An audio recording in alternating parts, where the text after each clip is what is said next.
कहानी की शुरुआत होती है कुछ दोस्तों से जो रात को मजे से पार्टी कर रहे होते हैं, लेकिन उनमें से एक लड़की बिल्कुल चुपचाप उदास बैठी होती है। जब सभी फ्रेंड्स उस लड़की को देखते हैं तो वो सब उसे पूछते हैं कि आखिर क्या वजह है, तुम इतनी उदास क्यों हो। वो बताती है कि मार्केट में एक नया ऐप लॉन्च हुआ है जो डाउनलोड करने वाले को उसकी डेथ कब होगी उसका एग्जैक्ट टाइम बता सकता है। वो लड़की बताती है कि मैं इसलिए उदास हूँ क्योंकि आज सुबह मैंने भी इस ऐप को डाउनलोड किया है और जब मैंने इस ऐप को ओपन किया तो उसने बताया कि मेरी मौत आज से ठीक 15 दिन बाद होने वाली है। ये सुनकर सभी दोस्त उस लड़की पर हंसने लगते हैं और मजाक मजाक में ये सभी उस ऐप को डाउनलोड कर लेते हैं। ये लोग शर्त लगाते हैं कि ऐप के मुताबिक जो सबसे जल्दी मरने वाला होगा उसे टेबल पर रखी सारी ड्रिंक्स अकेले खत्म करनी पड़ेगी। ऐप डाउनलोड करने से पहले सभी को एक यूजर एग्रीमेंट यानी टर्म्स कंडीशंस दिखती है और मेरी तरह ये लोग भी उसे बिना पढ़े एक्सेप्ट कर लेते हैं। उसके बाद सभी को अपनी लाइफ का काउंटडाउन दिखने लगता है। अब सब बारी बारी अपनी जिंदगी का बचा हुआ टाइम सभी को दिखाने लगते हैं। कोई 20 साल जीने वाला था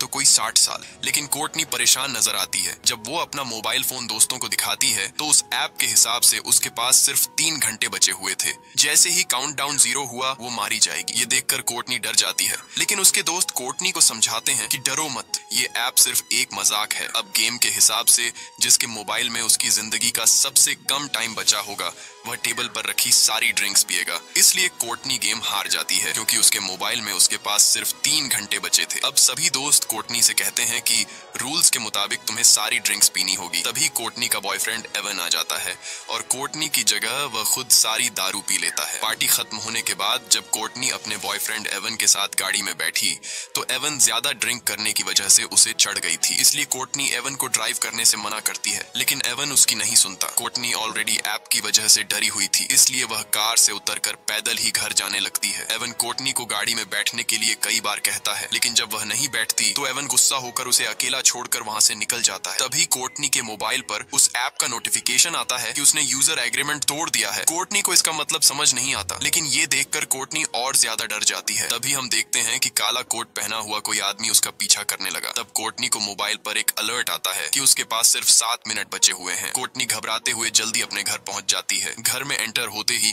उसके कानों में अजीब सी आवाजें आने लगी और ऐप का अलर्ट भी लगातार बजता रहता है, जिससे तंग होकर वह मोबाइल को ऑफ कर लेती है। लेकिन फोन अपने आप ऑन हो गया और फिर से काउंटिंग शुरू हुई। आखिर में कोई अनजान चीज कोर्टनी को ऊपर खींच लेती है और ठीक काउंटडाउन खत्म होते ही नीचे गिरने से कोर्टनी की मौत हो जाती है। यहाँ हमें पता चलता है कि ये ऐप कोई मजाक नहीं बल्कि सच में इंसान की जिंदगी का बचा हुआ टाइम बताता है। वहीं दूसरी तरफ हम देखते हैं कि कोर्टनी का बॉयफ्रेंड एवन ने अपनी कार ठोक दी है। एवन की जान तो बच गई, पर जिस सीट पर कोर्टनी बैठने वाली थी उसमें एक पेड़ की एक बड़ी लकड़ी घुस गई थी। यानी असल में कोर्टनी की डेथ इस तरह होने वाली थी। उसके बाद हम हॉस्पिटल में क्विन नाम की एक नर्स को देखते हैं जो ट्रॉली लेकर एक पेशेंट के रूम में जाती है। वह देखती है कि पेशेंट बिना नाश्ता किए रूम से बाहर निकल गया है। क्विन जानती है कि इस वक्त वो मरीज कहाँ पर होगा, इसलिए वो सीधा उसके पास जाती है। यहाँ हम देखते हैं कि वो मरीज कोई और नहीं बल्कि कोर्टनी का बॉयफ्रेंड एवन है। एवन बहुत ज्यादा घबराया हुआ होता है। वो क्विन को काउंटडाउन ऐप के बारे में सब कुछ बता देता है कि कैसे उसकी गर्लफ्रेंड ने ये डाउनलोड किया था और ठीक उसी टाइम उसकी मौत हुई जो टाइम इस ऐप ने बताया था। क्विन एवन को समझाती है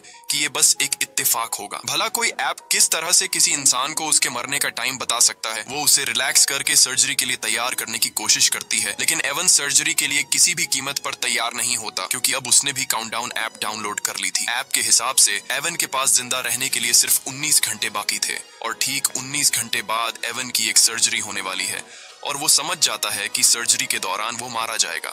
लेकिन क्विन एवन को हिम्मत देती है कि ऐसा कुछ नहीं होगा। कुछ टाइम बाद क्विन हॉस्पिटल की हेड नर्स से मिली। वो उसे अपने साथ ले जाती है जहां एक डॉक्टर और स्टाफ के लोग केक के साथ क्विन को सरप्राइज देते हैं क्योंकि वो नर्सेस के टेस्ट में पास हो गई होती है। अब जब सब बैठकर केक खा रहे होते हैं तो क्विन सबको एवन के काउंटडाउन ऐप के बारे में बताती है। यहाँ कुछ और लोग भी बताते हैं कि हम भी इस ऐप के बारे में सुन चुके हैं। मजाक में ये लोग भी अपनी लाइफ का बचा हुआ टाइम देखने के लिए इस ऐप को डाउनलोड कर लेते हैं, जिसमें डॉक्टर सलीवन नाम का एक डॉक्टर भी शामिल होता है जो यहाँ का सबसे हेड डॉक्टर है। डॉक्टर मोबाइल में अपनी जिंदगी का बचा हुआ टाइम देखकर बहुत खुश होता है क्योंकि वह 90 साल तक जीने वाला था और बाकियों के पास भी ऐप काफी लंबा टाइम बताता है। तभी एक आदमी एक औरत को लेकर आता है जो ओवरडोज की वजह से बेहोश हो गई थी। उसकी धड़कनें और सांस रुक गई थी, लेकिन ये लोग उसे एक इंजेक्शन देकर बचा लेते हैं। पूरा दिन काम करने के बाद शाम को जब क्विन घर लौटती है तब उसे काउंटडाउन ऐप को डाउनलोड करने का नोटिफिकेशन आता है। वो इस ऐप को ज्यादा सीरियस न लेते हुए उसे डाउनलोड डाउनलोड कर लेती है और बिना सोचे समझे इस ऐप के सभी टर्म्स कंडीशंस एक्सेप्ट कर लेती है। और तभी उसे पता चलता है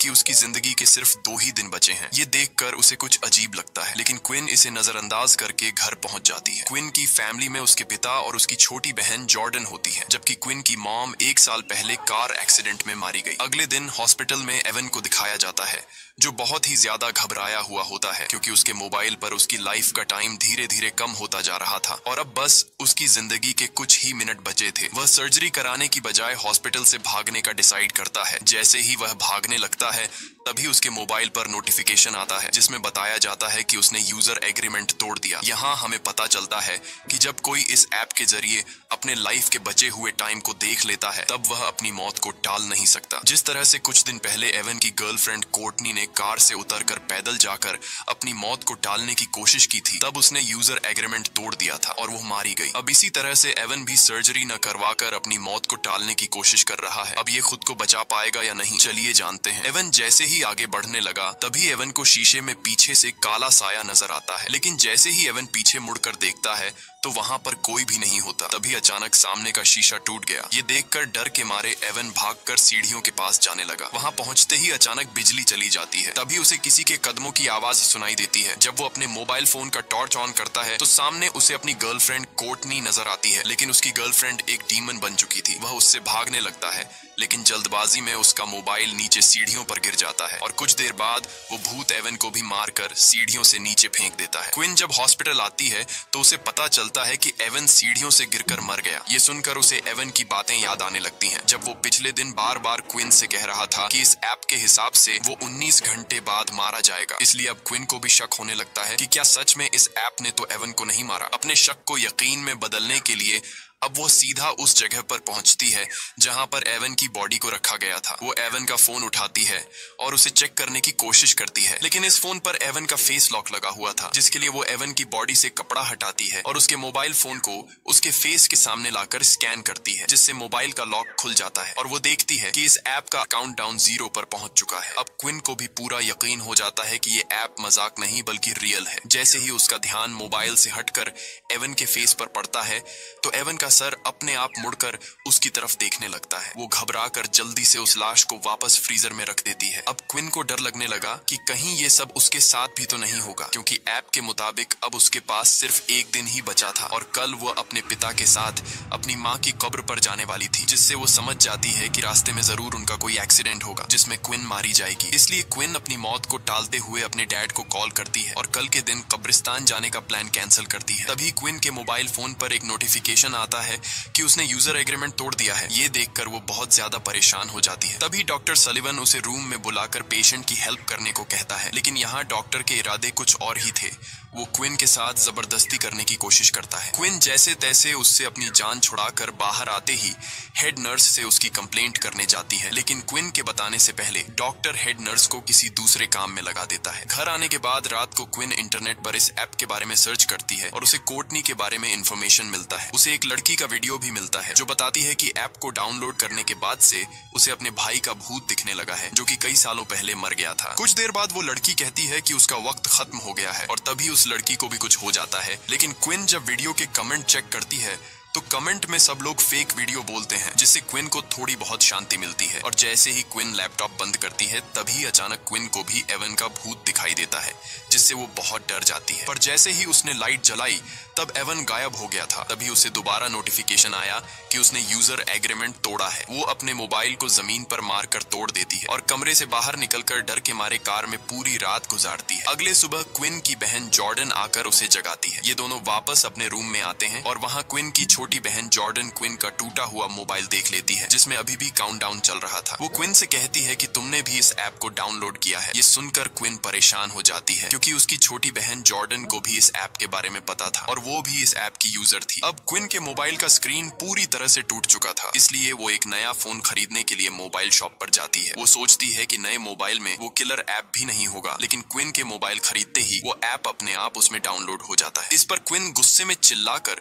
उस शॉपकीपर से उससे इस ऐप के बारे में पूछती है, लेकिन उसे भी इसके बारे में कुछ नहीं पता था। वो दुकानदार उससे डिलीट करने की कोशिश करता है, पर इस ऐप को डिलीट करने का ऑप्शन ही नहीं था। जिसके बाद क्विन गुस्से से उस दुकानदार से अपना मोबाइल लेकर वहां से चली जाती है। क्विन की बातें सुनकर मैट नाम का लड़का उस दुकानदार के पास आता है। वह भी दुकानदार से इस ऐप के बारे में पूछता है। दूसरी तरफ क्विन घर वापस जाने के लिए अपनी गाड़ी में बैठ जाती है, लेकिन जैसे ही उसने सामने लगे शीशे में देखा तो उसकी गाड़ी के पीछे काले कपड़े पहने एक आदमी खड़ा था। जैसे ही उसने पीछे मुड़कर देखा तो वो गायब हो गया। तभी अचानक किसी अजीब क्रीचर के हाथों ने उसका मुंह ढक दिया, जिससे उसकी गाड़ी तेजी से रिवर्स जाने लगती है और पीछे खड़ी गाड़ी से टकराने से बच जाती है। तभी दूसरी गाड़ी का आदमी गुस्से में बाहर निकलकर क्विन पर चीखने लगता है, लेकिन तभी वही दुकान का कस्टमर मैट बाहर आकर सारी सिचुएशन संभाल लेता है। वह क्विन को बताता है कि मैंने भी इस ऐप को डाउनलोड किया है और मैं तुमसे भी पहले मरने वाला हूँ। अब दोनों एक बार में बैठकर ऐप के बारे में बात करने लगते हैं। मेट क्विन से कहता है कि जब तुमने इस ऐप को डाउनलोड किया था तब तुमने यूजर एग्रीमेंट पढ़ा था, जिस पर क्विन जवाब देती है, नहीं,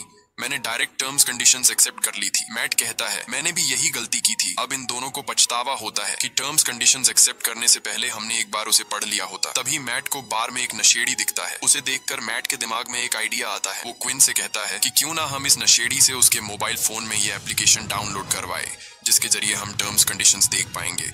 जिसके बाद ये दोनों उस नशेड़ी के पास जाते हैं, जो कि वो नशेड़ी इधर उधर की बातें कर रहा था। तो ये दोनों उसे भी ऐप को डाउनलोड करने के लिए उकसाते हैं, जिसके बाद वो नशेड़ी मान जाता है जब वो काउंटडाउन ऐप को डाउनलोड कर लेता है। और जैसे ही टर्म्स कंडीशंस वाली जगह पर पहुंचता है तो क्विन उससे मोबाइल लेकर अच्छी तरह से पढ़ने लगती है। और अब जाकर उन्हें एक रूल के बारे में पता चलता है कि ऐप में अपनी मौत का समय देखने के बाद यूजर अपनी मौत को टालने की कोशिश नहीं कर सकता। इन दोनों ने ही अपनी ट्रिप कैंसिल करके ये एग्रीमेंट तोड़ दिया था। ये सब सुनने के बाद भी वो पागल नशेड़ी उन टर्म्स कंडीशंस को एक्सेप्ट कर लेता है। लकीली उस नशेड़ी को पता चलता है कि वो और 40 साल जिएगा। तब क्विन को याद आता है कि जिस हॉस्पिटल में मैं काम करती हूँ उस हॉस्पिटल में एक पादरी है, शायद वो हमें इस हालात से निकलने का कोई रास्ता बता सके। इसके बाद क्विन और मैट हॉस्पिटल जाते हैं और पादरी को डीमन की सारी कहानी समझाते हैं। पादरी कहता है कि वो डीमंस पर यकीन नहीं रखता, इसलिए वो उन्हें एक दूसरे पादरी का एड्रेस देता है जो कि डीमंस के मामलों में एक्सपर्ट है। जाने से पहले हेड नर्स क्विन को एक मीटिंग में ले जाती है, जहां डॉक्टर सलिवन उल्टा क्विन पर इल्जाम लगा देता है कि उसने क्विन को नहीं बल्कि क्विन ने उसे हरास किया था। लेकिन जब क्विन सफाई पेश करने लगती है तब मीटिंग का हेड क्विन की कोई बात नहीं सुनता और क्विन को जॉब से निकाल देता है। क्विन को अब जॉब की कोई परवाह नहीं थी, क्योंकि अब बात उसकी जान पर बनी थी। इसके बाद ये दोनों एक चर्च में पहुंचते हैं, जहां ये दोनों एक आदमी को ढूंढते हैं जिसके बारे में उन्हें पादरी ने बताया था। और आखिरकार ये दोनों उस फादर तक पहुंच जाते हैं और फादर को इस ऐप के बारे में सब कुछ बता देते हैं। उनकी बातें सुनकर फादर उन्हें बाइबल में लिखी एक कहानी सुनाता है। कहानी में लिखा हुआ होता है, कहीं 100 साल पहले एक राजकुमार हुआ करता था जिसे युद्ध लड़ने जाना था। ये राजकुमार डरा हुआ था कि कहीं वो इस युद्ध में मारा न जाए।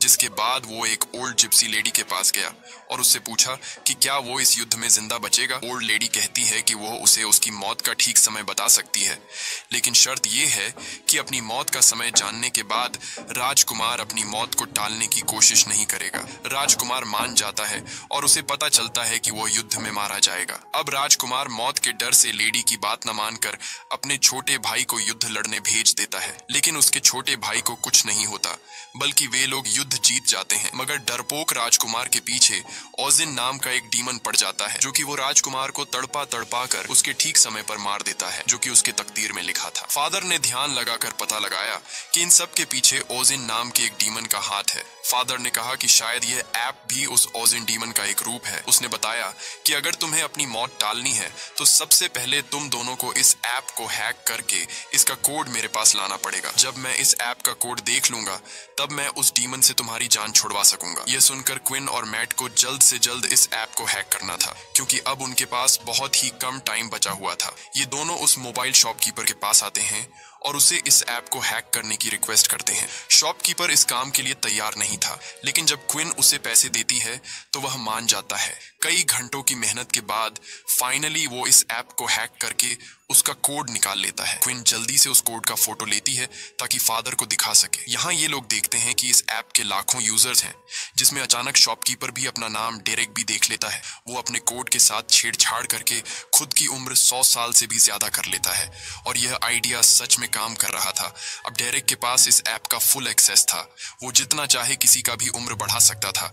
शॉपकीपर क्विन और मैट की रिक्वेस्ट पर कर इन दोनों का भी उम्र बढ़ा देता है। तभी क्विन को डेटाबेस में अपनी सिस्टर जॉर्डन का नाम दिखता है और उसकी मौत तो क्विन से भी 3 मिनट पहले होने वाली थी, यानी कि उस एक्सीडेंट में क्विन और जॉर्डन दोनों ही मरने वाली थी। खैर, क्विन जॉर्डन की भी उम्र बढ़ा लेती है। अब क्विन और मैट बहुत खुश हो जाते हैं क्योंकि अब उन्हें मौत का डर नहीं था, लेकिन ये खुशी कुछ ही देर की मेहमान थी। इसके बाद क्विन और मैट एक साथ क्विन के घर पहुंचे और सेफ्टी के लिए एक ही रूम में रात गुजारने का फैसला किया, क्योंकि अब भी उनके दिलों में डीमन का डर मौजूद था। रात के वक्त जब वो सोने वाले थे तब क्विन मैट से पूछती है कि उसने ये ऐप क्यों डाउनलोड की थी। मैट बताता है कि कुछ साल पहले उसका एक छोटा भाई था जो एक बहुत ही डिसेंट लड़का था। वो हमेशा बीमार रहता था और बीमारी के चलते एक दिन उसकी मौत हो गई और तब से मैट को मौत से डर लगने लगा। जब उसे इस ऐप के बारे में पता चला तो वो जानना चाहता था कि वो खुद कब तक जिंदा रहने वाला है, इसलिए मैंने यह डाउनलोड की। इसके बाद क्विन मैट को अपनी स्टोरी सुनाती है कि एक रात वो अपनी मॉम को बिना बताए एक पार्टी में चली गई थी। जब उसकी माँ उसे ढूंढने के लिए घर से बाहर निकली तो रास्ते में उसका कार एक्सीडेंट हुआ जिससे उसकी मौत हो गई। एक दूसरे को खुद की स्टोरी सुनाने के बाद ये दोनों सो जाते हैं। तब आधी रात में डीमन फिर से क्विन को डराने आ जाता है। क्विन के कानों में एक अजीब आवाज गूंजती है जिससे उसकी आंख खुल जाती है। उसने देखा कि मैट का हाथ उसके पेट पर है। वो मैट का हाथ हिलाकर उसे जगाने की कोशिश करती है, लेकिन तभी असली मैट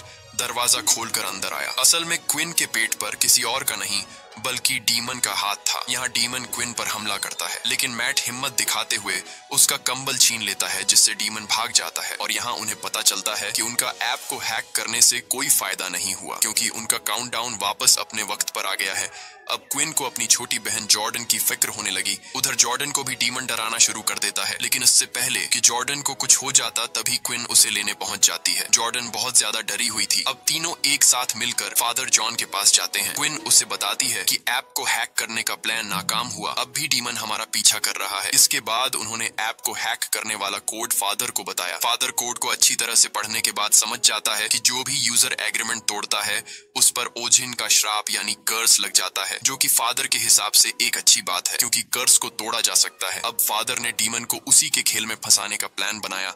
वो बताता है कि अगर तुम लोग डीमन को झूठा साबित कर दो तो ये कर्स टूट जाएगा, यानी कि अगर कोई एक इंसान भी ऐप के बताए हुए टाइम से थोड़ा पहले या 2-4 सेकंड बाद में भी मरता है तो डीमन झूठा साबित हो जाएगा और इस तरह से कर्स टूट जाएगा। इसके बाद ये चारों बेसमेंट में पहुंच जाते हैं और वहां एक तंत्र मंत्र वाला सर्कल बनाते हैं। अब मैट के पास कुछ ही मिनट बचे थे और लाइट ब्लिंक होने लगता है। इसका मतलब था कि डीमन मैट को लेने आ गया है। फादर इन तीनों को जल्दी से सर्कल के अंदर खड़ा रहने को कहता है और बताता है कि जब तक हम लोग इस घेरे के अंदर हैं तब तक कोई भी शैतानी ताकत या डीमन उन्हें छू नहीं सकता है, लेकिन गलती से भी इस दायरे से बाहर निकलने की कोशिश मत करना, नहीं तो मारे जाओगे। कुछ देर बाद डीमन उनके सामने आ जाता है, लेकिन वो सर्कल के अंदर नहीं आ पाता। तभी अचानक मैट को उसका मरा हुआ भाई दिखता है, लेकिन ये असल में मैट का भाई नहीं बल्कि डीमन ने मैट के भाई का रूप लेकर मैट को बाहर निकालने के लिए धोखा दे रहा था, जिसे देखकर मैट इमोशनल होकर जैसे ही सर्कल से बाहर कदम रखता है तब डीमन मैट के पैर को पकड़कर उसे खींच कर ले जाता है। यह देखकर क्विन भी उसके पीछे भागती है। जब उसने बाहर आकर देखा तो मैट तो एकदम सही सलामत रोड पर खड़ा हुआ था, लेकिन तभी एक तेज रफ्तार गाड़ी ने आकर मैट को टक्कर मारकर कुचल दिया और मैट की मौत के साथ उसके मोबाइल का काउंटडाउन भी 0 हो गया। मैट की मौत को अपनी आंखों से देखकर क्विन को बहुत बुरा लगता है और अब अगला नंबर जॉर्डन का था, लेकिन क्विन देखती है कि बाहर निकलते टाइम जॉर्डन बुरी तरह से जख्मी हो गई है, इसलिए वो उसका इलाज करने के लिए जॉर्डन को अपने ही हॉस्पिटल ले आती है। इसी दौरान क्विन के साथ काम करने वाली एक नर्स ने क्विन को बताया कि तुम्हारी बात बिल्कुल ठीक थी, डॉक्टर सलिवन मेरे साथ भी फ्लर्ट करने की कोशिश कर रहा है। तभी क्विन की नजर कमीने डॉक्टर सलिवन पर पड़ती है। डॉक्टर सलिवन को देखकर क्विन को एक आइडिया आता है। वो जानती थी कि ये कमीना डॉक्टर 90 साल तक जीने वाला है। अगर क्विन इस डॉक्टर को अभी मार दे तो डीमन का कर्स टूट जाएगा और इन दोनों बहनों की जान बच जाएगी। अब इस प्लान को कामयाब करने के लिए क्विन डॉक्टर के ऑफिस जाती है। वो उसे कहती है कि मुझे अपनी जॉब वापस चाहिए और उसके लिए मैं कुछ भी करने को तैयार हूँ। क्विन उसे कहती है कि मैं तुम्हारा हॉस्पिटल के पीछे सुनसान एरिया में इंतजार कर रही हूँ। डॉक्टर तड़प के मारे कुछ सोच नहीं पाता और क्विन की चाल में फंसते हुए उस सुनसान जगह पर पहुंच जाता है। यहाँ क्विन हाथ में एक लोहे का सरिया लिए हुए चुप कर खड़ी थी। मौका मिलते ही क्विन ने डॉक्टर पर सरिये से हमला कर दिया, जिससे वह जख्मी होकर जमीन पर गिर गया। क्विन पहले से अपने साथ मॉर्फिन का इंजेक्शन भी लाई थी और जैसे ही वह इंजेक्शन डॉक्टर को लगाने वाली थी तभी डीमन ने वहां आकर डॉक्टर को खींचकर बचा लिया और डॉक्टर वहां से भाग निकलता है। खैर अब जॉर्डन के मरने का वक्त हो गया था, उसके पास सिर्फ 2 ही मिनट बचे थे। डीमन उसे मारने पहुंच जाता है। वो डीमन से छुपकर खुद को बचाने की कोशिश करती है पर ऐप उसकी छिपने की जगह बता देती है और डीमन जॉर्डन को पकड़ लेता है। लेकिन तभी क्विन डीमन के सामने आकर वो इंजेक्शन खुद में लगाने लगती है जिससे कम से कम उसकी बहन की जान बच जाए। अब डीमन क्विन की मदर का रूप लेकर उसे बहकाने की कोशिश करता है। अपनी मदर को देखकर क्विन इमोशनल तो हो जाती है पर जल्द ही उसे समझ आ जाता है कि यह डीमन का एक चाल है और वो मॉर्फिन इंजेक्शन खुद में इंजेक्ट कर लेती है। इस तरह से क्विन अपने वक्त से पहले मर जाती है और ओजिन झूठा साबित हो जाता है। तब ओजिन यानी डीमन धुआं बनकर हवा में उड़ जाता है और क्विन का प्लान कामयाब हो जाता है जिससे जॉर्डन की जान बच जाती है। जॉर्डन अब क्विन के पास आकर रोने लगती है और तभी देखती है कि उसके बाजू पर एक मेडिसिन का नाम लिखा हुआ है और वह क्विन के हाथ में उसी मेडिसिन की शीशी भी देखती है जिससे जॉर्डन जल्दी से इंजेक्शन में भरकर क्विन के हाथ में लगा देती है जिससे मॉर्फिन का असर खत्म हो जाता है और क्विन वापस से जिंदा हो जाती है। खैर अब सब लोगों का काउंटडाउन वहीं पर रुक जाता है। क्विन को उसकी जॉब वापस मिल जाती है और वह कमीने डॉक्टर को उसके किए के लिए जेल हो जाती है। कुछ दिन बाद क्विन अपनी फैमिली के साथ अपनी मदर की कब्र को विजिट करने जाती है। जब ये लोग घर को वापस लौटने लगते हैं तब क्विन के मोबाइल पर एक नोटिफिकेशन आता है और वह देखती है कि उसके मोबाइल में काउंटडाउन नाम का एक नया ऐप डाउनलोड हो गया है। इसी के साथ ये कहानी खत्म हो जाती है। अगर आपको ये वीडियो अच्छी लगी हो तो हमारे चैनल को सब्सक्राइब और वीडियो को लाइक जरूर कीजिएगा।